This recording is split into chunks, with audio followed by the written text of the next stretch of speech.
Alo ingo Samuelu, Talofalava. My name is Sam. I hail from the villages of HP, Kepa, Hula, and Gaire. Welcome to the podcast. Welcome to the podcast. Yeah, Jerry Williams. Yeah, and Florence Pooh, I love you. You're a loser, man. You got no job, you got this, you got that, your girlfriend's like this and like that, Yeah. So that was me the whole time. Just talking to myself, you mother. Yeah. That self-talk. But you also...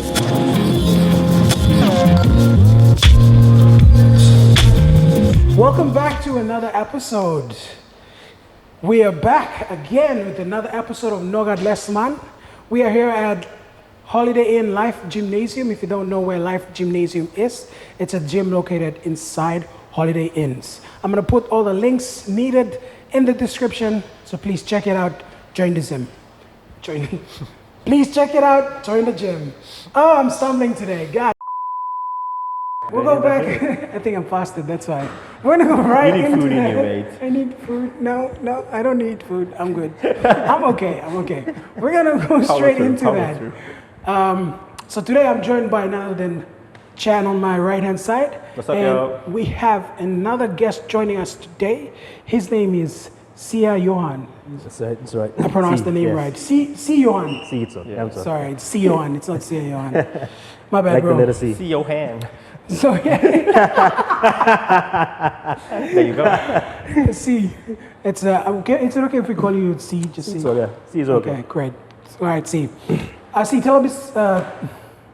tell us a bit about yourself. They call my name Siyih Johang. Miapkas Manus, Papua. I'm a physio. I work with Hunters. I've been working with them for the past couple of months now. I was with them in 16, 17, and 18. Witnessed the premiership. Goosebumps. It was great time. Yeah, good times. Yeah. So you train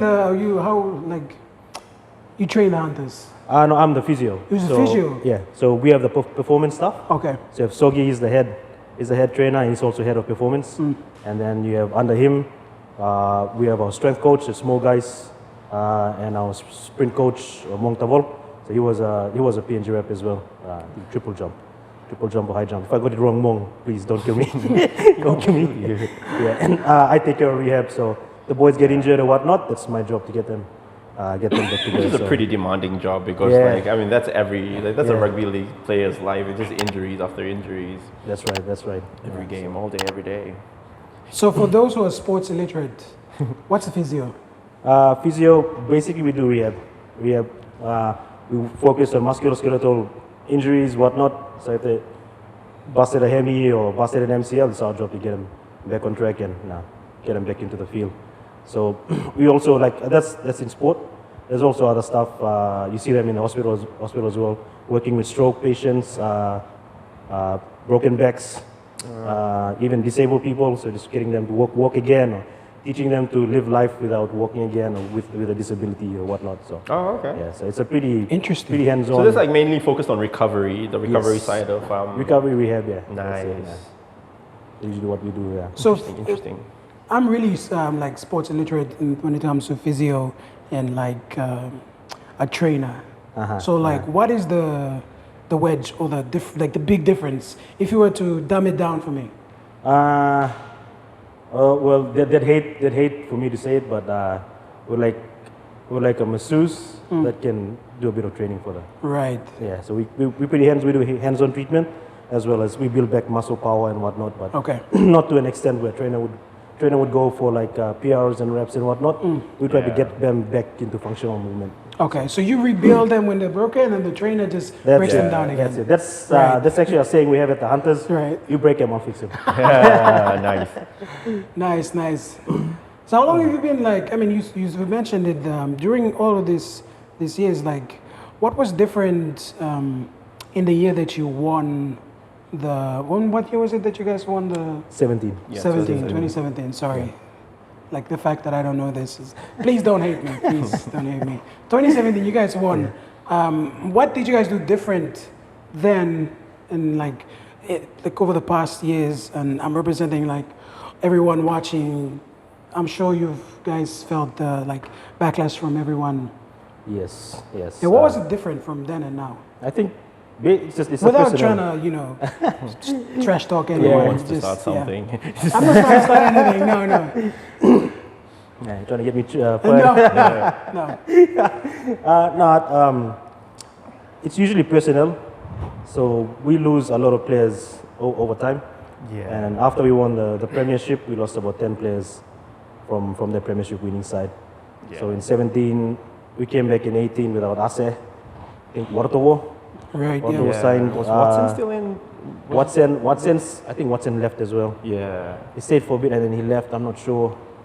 There's a big group. Yeah. Moses a lot Meninga, of, like the Nixon veteran Put, players left. a big number Yeah, a of lot of boys good left, players. so, Then, like, yeah. it's not just the Hunters. It's any team. Yeah, Like when you yeah. come to a Premiership level, you're very up. Like people look to get those players off. Yes, Like for yes, bigger yes. contracts, and Yeah, it's just definitely. they fit. They're in the market to get those best players out. Yeah. And And I that's think what the Hunters are for anyway, just to, we get the players in, we train them, whatnot, the NRL teams or the English Super League teams pick them up. And Yeah. That's what the Hunters are for. That's yeah. true. Because I used to work with TV1 Yeah, during yeah. that time, and I've witnessed the premiership as well. Yeah. So I got to know like a little bit about the team and how it does, and that's basically it. It's more the team has been put together more as a gateway for more exposure as Yes, well. Like not yes. to just to build the team, like the rugby team and the reputation in our country, but also to provide avenues for our players to get international exposure. Yeah. So it's kind of like. I mean, that's kind of been every year you kind of lose or gain new players. So it's always, I mean, what I've heard, because I'm not like ex-pro, No, but what I've heard no. is like it's always a challenge trying to get the team used to like Yes. the culture of the Hunters, especially playing at that international level. Yeah. Because Digital Cup and the local league is so really different. The Skill-wise, style of play and how the competition is run is different. And then when they go to Hunters, I've heard like a lot of the players struggle just to keep up with the pace and everything. So, and that's from my general audience perspective. yeah, I mean that's general observation for everyone because. I mean, Digital Cup is obviously it's Digital Cup, right? And then Hunters is like more of an international level. And for us, like Hunters is like NRL level for us. Yeah, If I'm not wrong, because It's Digital like Cup one is. step closer to the NRL. Yeah, I mean, just below the NRL. Yeah. what do you reckon like would be a good? I mean, this is my opinion. I think we should create another tier just before, like Hunters. For the Hunters, Yeah, like Digital Cup, and then there's another like national, or we can just Like put a- Digital Cup, raise it up, and then put one A youth like, comp. Yeah, like a youth comp. Like the under-20s comp. Yeah, like those something competitions, that. like they've really gone down over the past years. There's not a lot of competitions anymore. I mean, we can. Especially like schoolboys, schoolboys. Yeah, schoolboys really just- it's been something that a lot of people have been pushing for. Like start the development young and early so that they'll be prepared Yeah. when they reach that age to enter like a professional league. I'm really looking for words to make sure I say the right thing. I think the key is in development.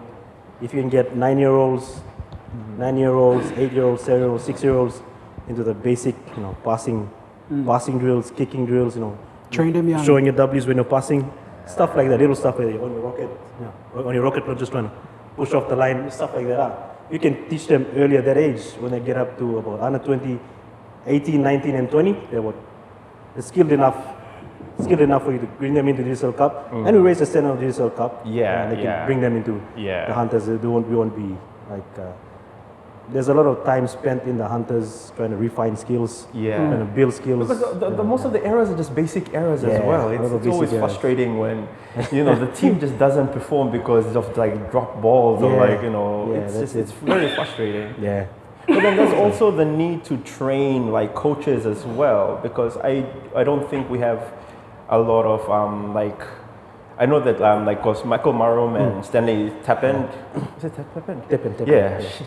What the hell? Let's explain this. I have to know these people. I've worked with them so long. Yeah, like they're at a certain level that qualify them to coach international. yeah. But there's so many other coaches who haven't met those qualifications as well. A lot of Digital Cup coaches are on level 1.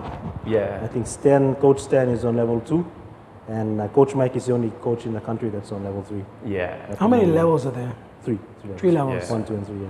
Do you like? Yeah. Is there a school to get certified for this? The NRL runs it, so you either fly down south, you take some of the courses, and Like, is it self-sponsored or?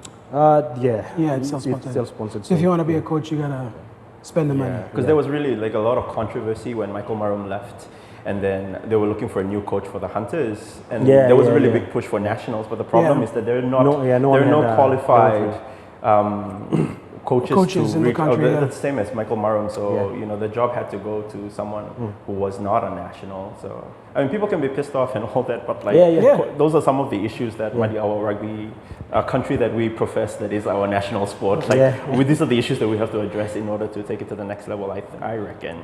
Yes. Yeah. I don't play. I just, on the money. I just draw. I'm just the guy who draws. I reckon you do good in rugby. I'm a very talented FTR. What position do you think proud. you put him in? I think he'd start off at center and finish his career at second row. Yeah, that's what I think. Bro. Definitely. This is just for the gram. No talent at all.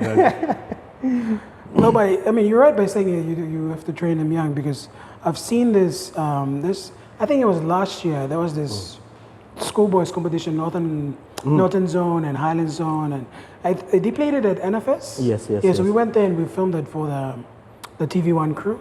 It was really interesting to see all these young kids really performing at like a very high standard level. Some of them even played to not to trash talk anyone in Digital Cup, but some of them played better than players in Digital Cup. Yeah, because it's like when they're young, they have more flexibility and like they have more energy, and then it's like, I think by watching NRL a lot and then spending more time with they go home and practice all the practicing moves, and all of that, it's kind of like put their body in the more good physique or something.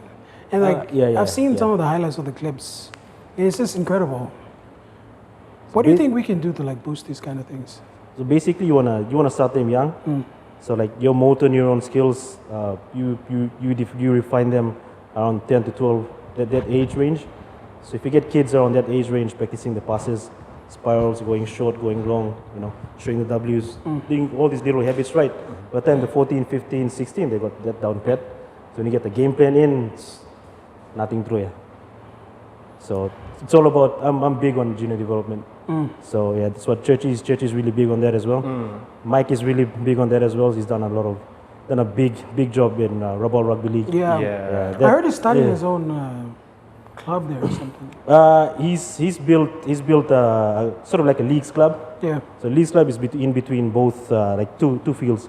There's one big one for the seniors and there's another one for the juniors. Right. As well. So he's doing a really good job. I think they got the participation up to 600 plus, and that's the biggest in the country right now. Wow. So we if the rest of the country of all the zones, islands, Yumi, southern region, and the rest of the northern zone can just get the act together and do the same as well. Yeah. We have more numbers. The more numbers we have, the more we can get these kids through the cutoff mark and get some good talent up.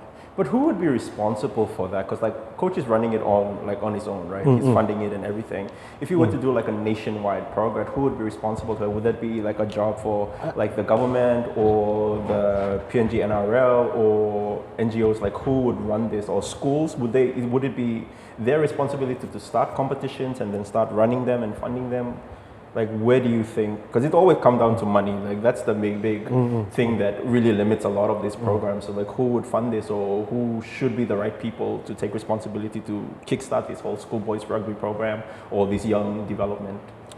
That's PNG RFL. Yeah. PNG RFL, their responsibility. It's their responsibility. Okay. PNG RFL does a bit of the work as well, but they're more into education and whatnot. But PNG RFL does have programs where there's the schoolboys and whatnot. So usually it's funding. Yeah. If they can funnel some funding into it and whatnot, then they can have but they've appointed one of the guys, and they've been working on it for the past 2 years. I think COVID mucked up some of the stuff a bit. So can't wait for this bloody thing to end. It's just so annoying. It's here to stay. It's so annoying. You remember how the government started? This is trend. I'm just going to sidetrack for a bit. Like in 2019, everybody was just so worried, and then Maripet, no case, lockdown. Yeah. Right? No case, lockdown. We went for 2 weeks, a month? And then they extended, made it almost 3 months. We were just in lockdown. And then they saw the economy just went down, right? So they opened, you know what, maybe we should learn. Maybe we can just open the border just a little bit. Just a little bit, yeah. Just so we can get some money. Just so I can go down and ask them, Australia for more money. There you go. And then like 2020 came along. At the end of 2020, they're like, we gotta learn to live with it. Wear your mask. Yeah. It's kind of annoying how And then 2022, no one gives a shit. No. people are tired, right? Like I'm tired. I'm tired of wearing a mask everywhere we go. It's just. But it's good. But I mean, slowly dying down. Everybody's just like being more responsible. Yeah, people just gotta wear your mask. Yeah. Wear your mask. Wear mask. Exercise, get some sun in the skin. Exactly. Yeah. It's just fundamental health. Yeah. Your diet, exercise, those That's things. it. Treat it like the That's flu it. and everything. Then everything just boosts. All the the vaccination, everything. Those are just boosters. But like if your fundamental base is not right, you're more likely Prone to to get yeah, these diseases, to get yeah. the disease. And I think COVID, it's just, let's not go into COVID. You know what? We're getting sidetracked too much on this. Let's keep COVID. Going back to your own journey in the fitness world, like growing up, did you ever picture yourself to be where you are now? Or is it sort of like, what was I asked Freddie this on the other day, what was your, I'm going to do this moment? So, unlike a lot of people, I've been introduced to the fitness world since I was like 4 or 5. I was just too lazy to give a damn. So my dad is my biggest influence. My dad is my hero. So he's a coach. He's a volleyball coach, and when I was growing up, he was the national women's coach for the women's team, the national women's team. I used to just watch him just work out in the gym and whatnot. He was trained by Eric in the 80s and 90s. So yeah. Wow. So I used to go follow him to the gym and whatnot. I did my own stuff on the side. I learned a bit from him, but I was on, off. That was my whole life. So I think, So I think all through high school, I was fat and lost weight.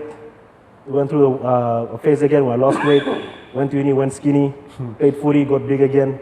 And then I've never really been into being strict into fitness. Yeah. It was until around 2019. And a lot of people don't know this story. I've kept it not in my family knows, so they'll see this now. You heard it here Right first. there. All right, let's go.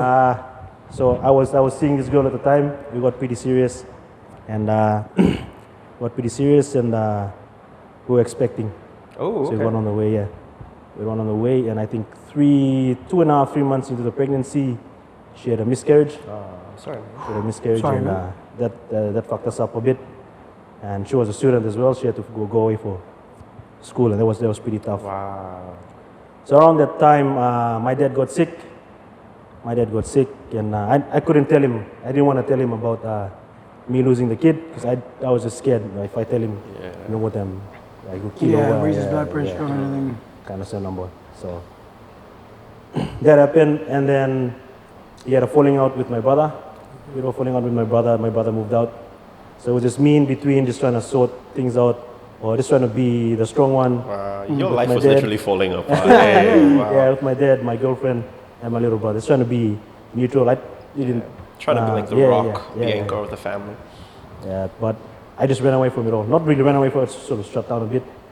Whatever went wrong, it went wrong, Mr. Latin. I tried to do my best to Latin.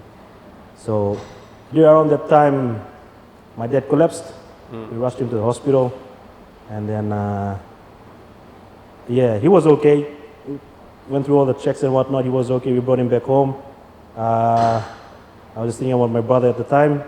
And my girlfriend calls in from school. Says, I'm like this and like that. And I'm having a hard time. And I'm sitting there like, what the fuck is going on?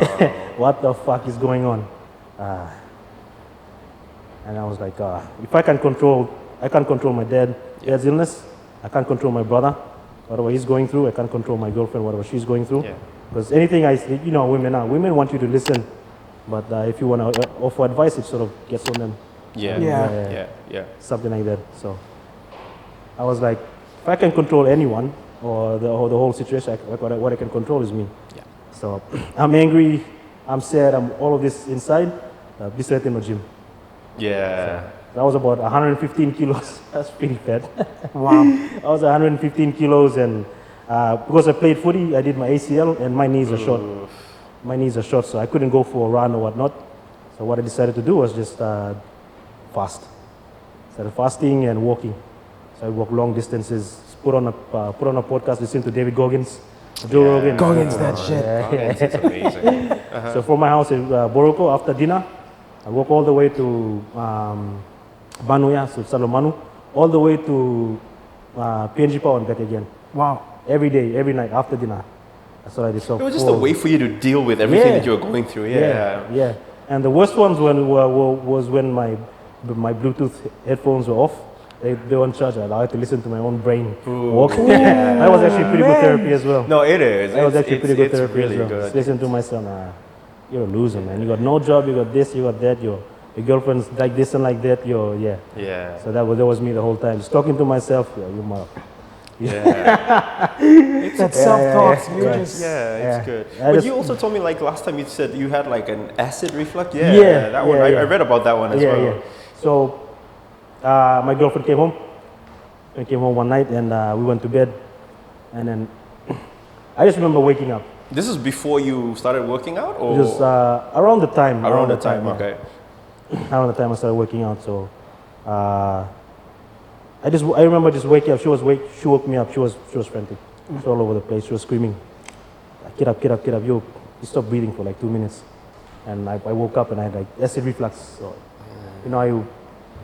acid reflux is when your Food stomach comes back comes back up. Yeah. It doesn't come out your mouth. It comes out your nose. Yeah.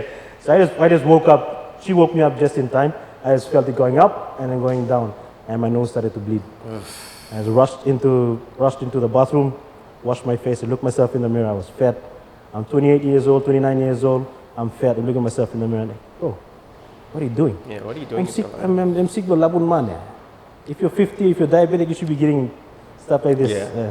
And then, that's when I stopped giving a damn about my knee. Started really getting into fitness. Yeah. So I just worked through like whatever pain that was on. It's okay now. There's no more pain or stiffness there. Yeah. Not the smartest thing to do as a physio. Yeah. It's not the smartest thing to do. Just Goggins But that I shit. just had to go against that shit and get back on track. So You were 28 then. How old are you now? I'm 31 now. Yeah. Shit, man. Yeah. So it's like 2-3 years of just 2 years ago. grinding. Yeah, just grinding and got up. So back then, Hold when you, how did that get you into like doing physio for the Hunters now? Well, I was a resident at the hospital Okay. in 15, and I was volunteering at the Sports Foundation. So High Performance Center. Yeah. I was doing a bit of voluntary work there. So they probably saw me there and asked about me. And at the same time, my senior, I'd say my boss, Michelle Fai, she was doing physio work for the Hunters as well.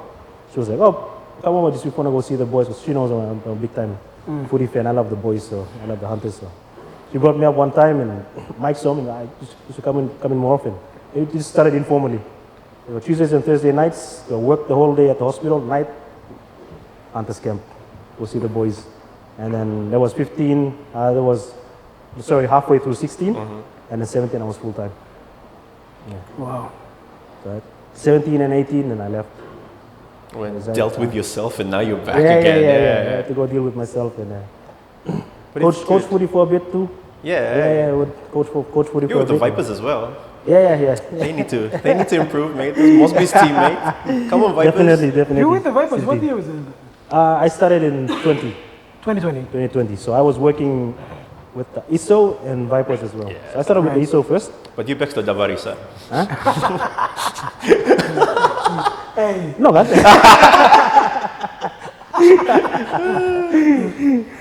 no. They just the offer came and I just took it. So Okay. a good friend of mine got me the ISO job, Dr. Ravu. Yeah. Dr. Ravu Jr., Ivan Ravu Jr. He's a good friend of mine, great guy. Got me we worked together with the Hunters as well, so he got me the ISO job. I was there for 2 years, and then COVID hit, and Vipers couldn't have a physio, so I was doubling ISO and Vipers at the same time. Worked there, and I thought I'd just move to the Vipers. So, yeah. So you still doing the Vipers now? I have to your leave point? because Okay. I'm full time Are you with. full time with the Hunters. boys? Okay. Are you guys all going to be based in in So Queensland? last year you were down at. No, last year I was here. Oh, With the last year you was Vipers, here. Okay. I signed with Hunters around November. Right. November last year, so we started. Yeah. Congrats, man. Thanks, man. Thanks. So Like, you, yeah, sorry, continue. go on. No, I want to know like when your mindset, like when you were like through this process of like transforming yourself, and like those voices. How did you deal with those voices in your head? Like, what are the thoughts that were coming into your mind when the Bluetooth headset went off? And, like, how did you? I just sort of visualized, every time I thought, you're fat, step on it. You're slow, step on it. Your ACL's this way, step on it. You got no job, step on it. You lost a kid, step on it. So I was like crushing, literally just trying to crush all those demons and all that stuff. And that's all I did. During that time, like, what were you listening or what were you reading? Mostly Goggins. Yeah. Everything I shut everything down, just listen to one person, get one thing done right. I can get my mindset done right, and everything else comes into place. So. What is one Goggins line that's stuck in your head? All of them. All of them. What is one like? I wrote the book. You dictated. I wrote the book. My favorite would be. We used to say it all the time. Say it all the time. You can't hurt. So he's pointing to Victor. Victor is like. You can't hurt boat crew too. So the story behind you can't hurt. You can't hurt boat crew too. Oh, okay. Yeah. So the story behind boat crew two is. So they're in Buds, right? Buds is training to become a SEAL. Okay. Right. So he's in the same crew as Chris Kyler, American Sniper, and a bunch of other dudes. Yeah. So He's in good company. you know how they go through Buds and they're going through Hell Week. Yes. And Hell Week is when they're trying to break you down. Yeah. The instructors will do everything they can to break you down. So they in his crew was old crew too. So they used to punish them with lifting. They're all stand side by side by the boats and lift the boats up and bring it down again. Lift the boats up and bring it down. And the whole team was gone. They were like proper fucked, and they just couldn't deal with it. And then Goggins looks across to the instructor's face, and the instructor was eating it up. So, you blacks him now. You blacks him now. Looks at his team. You can't hurt boat crew too. Yeah. And then, This is the second time he went. That's Because that after he would've been got the second sick time. and then he went back and then he tried again. That's the second time. You looked at them, you can't hurt boat crew too. They all looked at each other, you can't hurt boat crew too. They just got a new sense of energy. Picked it up, they all busted. Now they've been right in the middle of Hell Week. They can't do shit. Instructors giving them shit, and they're like, okay, I'm not winning. You can't hurt boat crew too. So that's when I'm walking, you can't hurt me. You can't hurt me. Just walking like, sure, yeah. I lost my kid, yeah, sure. I did this, I did that. I'm fat, whatever. You can't hurt me. So that's like the whole time just thinking like that. Yeah, that's pretty powerful stuff to like admit or to be vulnerable, because a lot of people are just gonna put this whole front, and they see like, we live in this whole social media bubble where everybody just puts forth like their highlights and stuff. They don't know what we're actually going through or what we're actually facing. And for you to say something like that, that's pretty powerful stuff. Especially like for men. Men just can't. We have a hard time being vulnerable or expressing our weaknesses, because that's just not what defines us. We're defined by strength and by secret and all of that. So just to be broken down like that, because you and Goggins have the same kind of went through the same journey, because he was overweight as well. He's more, Hey, don't humble yourself. No, it's the mindset for me and stuff like that. What I like about Goggins, I think, is his what if mentality. I think that's the one that really gets me all the time, because your mind has a way of just defaulting to negativity. I mean, it depends on the environment and everything, but if you're someone who has like a low self-esteem or a poor self-image, the voices in your head are going to agree with you, and they're going to tell you, you're shit, you're like this. And I remember like reading or listening to his story where he went to apply. He applied for 26 he applied to like every Navy SEAL, and they kept telling him to say that you're too overweight, you can't be. And then he developed this what if mentality. He just got up and said, what if I could do it? Like he just turned the story around in his head, and that was like a really powerful thing. And I've had moments like in my own life where I've just felt low. And like sometimes you'll be afraid of success because you can look at all the excuses that life or all the things that life throws you when you be like, well, I can't be successful because of this. But then if you start just developing like the same as Goggins is like, oh, what if I can succeed despite that? I don't know, there's like a rush that comes into you. Like you just feel this certain kind of rush that's like, you just feel unstoppable in this, like anything. It's a really good exercise to just... Yeah, so like what you were saying about the mindset thing, I think it's, and what men, like a lot of people struggle with is dealing with their own thoughts. Yeah. And it's scary what your mind can... It's scary to like, a lot of people deal with it in different ways. Some turn to drugs and alcohol, and I think that's a more dangerous way to do sex it. is one of them as well. Yeah. Sorry? Sex is one of the ways to deal with that. I didn't know that was anyway. Yeah, you'll be surprised.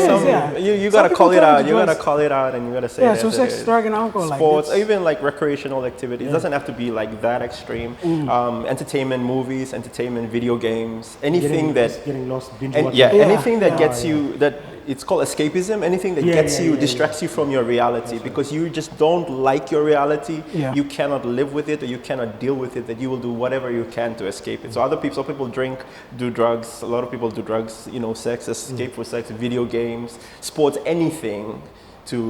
But the thing is that they always come back. Yeah. So it's like a loop. So you gotta cut the loop. Yeah. You gotta just cut the loop, stomp it out. Goggins, that shit. If you don't know Goggins, you have a problem. Yeah, David Goggins, you all need to just listen to him, read his book, everything. He'll just teach you to wake up. Just teach you to stop giving excuses, basically. Stop being the victim. Yeah, exactly. Like, don't be your own victim. And I like it because he's not like one of those people who just like sits on their high horse and say, you gotta do this. He's like, no, I've been this person. How he talks about how he used to be, like I relate to that. It was like, I used to be weak and I used to be like this, like this. And I think that shows growth, because once you talk about it, once you laugh about it, once you tell people about it, that shows that you're not insecure about it. Yeah, exactly. It's become your strength. It's become who you are, and that is your driving force to, to push on, to live. Yeah, and he also says that, like, his whole mantra is "you can't hurt me," and that's basically what he did, because all of this, like everything that he went through, all the physical stuff, it wasn't really physical. It was just him battling his own insecurities and his own demons. It was all like a mental and emotional thing for all the abuse that he suffered and injured while he was growing up. And then by facing and then calling out all these things, like you gotta face them, no matter how hard they are. You have to face them. And for me personally, when you start facing them and start calling them out, you'll find the roadmap to dealing with them. Definitely. And they hurt you less, and they limit you less, and you find out more about like the possibilities than the limitations. It's a really freeing thing. Yeah. So what is one thing you'd say to the world? There's a big difference between motivation and being driven. So you have to learn not to be motivated all the time. So motivated is when you feel like you want to do it and you do it. The good music comes in. Yeah. Good music comes in. So the weekend is on. Listen to some Ice Cube, some Tupac. That's bullshit. Being driven is when it's raining outside and you don't want to do it. I'm gonna go and do it anyway. Yeah. So you have to learn how to be driven. Find that drive inside you. Put it on. Get after it. Nice. Deep stuff. Yeah, a good quote was by Tony Robbins. He says, "Motion creates emotion." So you don't have to wait for it. If you wait for the feeling, it won't come. You have to step out and do it, and then the feelings will come. So that's like a really good one to just like. That's right. That's just self-discipline and drive. It's just you just gotta take that first step, and then even if you don't feel like it, but once you get the rhythm and the momentum started, You just gotta do it. Yesterday I had like 4 hours of sleep. I'm an idiot. I stay up. Cigarette, yo. I went to sleep around 12. We woke up around 3:30. I had to get the boys ready for early morning start. Yeah. So we had the whole day at the morning session at the field. Come back again. I do treatment. Back to the gym again. Get them through the power sessions. I was gone by 4:30, 5 in the hour. I didn't want to do my workout. Instead, I look at the pull-up bars. Maybe just one pull-up will do. One pull-up, and then 2, and then 3, and then 4. And then, okay. It's one at a time. All right, let's go rack up the squat bar. Rack up the squat rack. Rack it up. It's direct opposite. Okay, it's on. There you go, man. Yeah. So motion, Yeah, creates it does. emotion. Motion creates Yeah, emotion. motion That's a creates really good emotion. one. Like when I'm feeling lazy to do a project, I'll just turn on the computer. I'll just Yeah, open the software, then suddenly. Baby steps in. Yeah, Baby step exactly. it in and it just grows on Like, its own. yeah. The only limit is you. You Yeah. just realize that. Once you realize that, you take advantage of that, mate. That's it. What can stop you? Goggins that shit, man. Goggins. Motion Of creates course. emotion. That's it. That's it. Guys, motion creates emotion. Don't Live be a by bitch. Don't be a bitch. Goggins that shit. Sorry. Thank you very much, guys. Thank you, C, for for having joining me, on guys. us Yeah, today. it's really Thanks, Jan. Appreciate it always. Thank you for having me back. I thought I was Yeah. fired after the first one, but Yeah, no, it's all right. It's We okay. saw that easy. Wardrobe malfunction. Yeah, wardrobe malfunction. we don't talk about that. Yeah, thanks so much, guys. Appreciate your time. If you like this video, learned something, subscribe if you haven't already. And we'll see you in the next video. Nogat Less Manh.